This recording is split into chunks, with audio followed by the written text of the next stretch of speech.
नमस्कार, पूज्यनगरी न्यूज मध्ये आपलं स्वागत आहे। आता पाहूया ठळक घडामोडी। पूज्यनगरी न्यूज मध्ये आपले स्वागत आहे। परंडा तालुक्यातील महत्त्वाच्या घडामोडी। गाळमुक्त धरण योजनेत लाखोंच्या गैरव्यवहाराचा आरोप, तक्रारीकडे पाटबंधारे विभागाचे दुर्लक्ष, प्रकरण दडपण्याचा प्रयत्न, 4 दिवसात कारवाई न झाल्यास उपोषणाचा इशारा, सखोल चौकशी करून गुन्हे दाखल करण्याची मागणी, अधिकारी ठेकेदाराचे संगनमत असल्याचा दावा। जर ह्या 2-4 दिवसात जर सखोल चौकशी जर नाही झाली तर आम्ही 4-5 दिवसांनी आमरण उपोषण ग्रामपंचायत समोर धरणार आहे। आता बातमी विस्ताराने।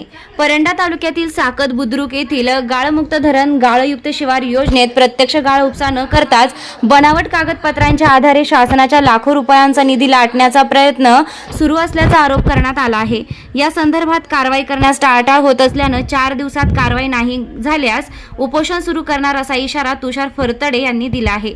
19 जून रोजी जिल्हाधिकारी तसेच पाटबंधारे विभागाकडे लेखी तक्रार दाखल केली होती।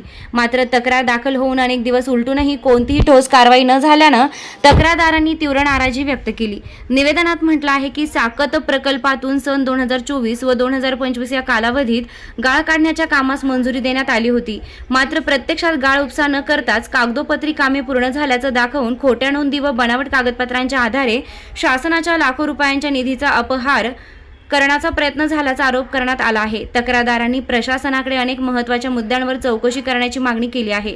योजनेचे लाभार्थी शेतकरी नेमके कोण आहेत, त्यांच्या शेतात प्रत्यक्ष गाळ टाकण्यात आला आहे का, किती ब्रास गाळ काढल्याची नोंद आहे, तसेच तो गाळ कोणत्या शेतकऱ्याच्या शेतात टाकण्यात आला याची प्रत्यक्ष पडताळणी करावी अशी मागणी करण्यात आली आहे।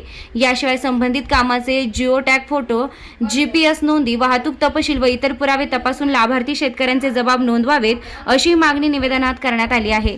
या संपूर्ण प्रकरणाची स्वतंत्र, निपक्ष व सखोल चौकशी करून दोषी अधिकारी, कर्मचारी, ठेकेदारांनी संबंधित व्यक्तींवर भ्रष्टाचार व फसवणुकीसह लागू कायद्यांनुसार फौजदारी गुन्हे दाखल करावेत अशी मागणी तक्रारदारांनी केली आहे। दरम्यान तक्रारीनंतरही कारवाई होत नसल्याने साकत परिसरात संतापाचं वातावरण निर्माण झालं असून या प्रकरणामुळे परंडा तालुक्यात खळबळ उडाली आहे। आता प्रशासन 4 दिवसात कोणती भूमिका घेते याकडे सर्वांचं लक्ष लागलं आहे। तुमचं नाव आणि गाव सांगा। तुषार बापूराव फरतडे, राहणार साकत बुद्रुक।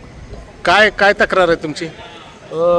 गेल्या 10-12 दिवसाखाली आम्ही साकत बुद्रुक येथील तळ्यातील गाळ बोगस उचलला म्हणून तक्रार दिली।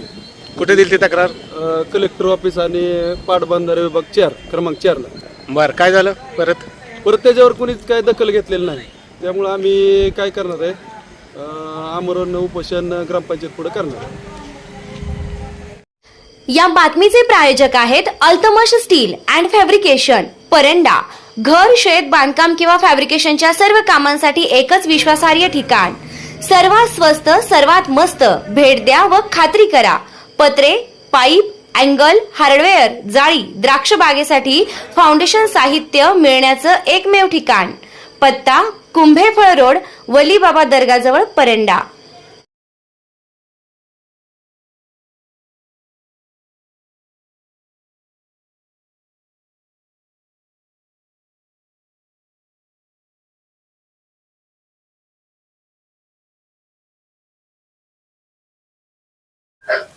चालू घडामोडींच्या अपडेट्स जाणून घेण्यासाठी आपल्या पूज्यनगरी न्यूजला सबस्क्राईब जरूर करा, लाईक करा, शेअर करा व कमेंट देखील करा। बेल आयकॉनवर प्रेस करा व नोटिफिकेशन्स मिळवा।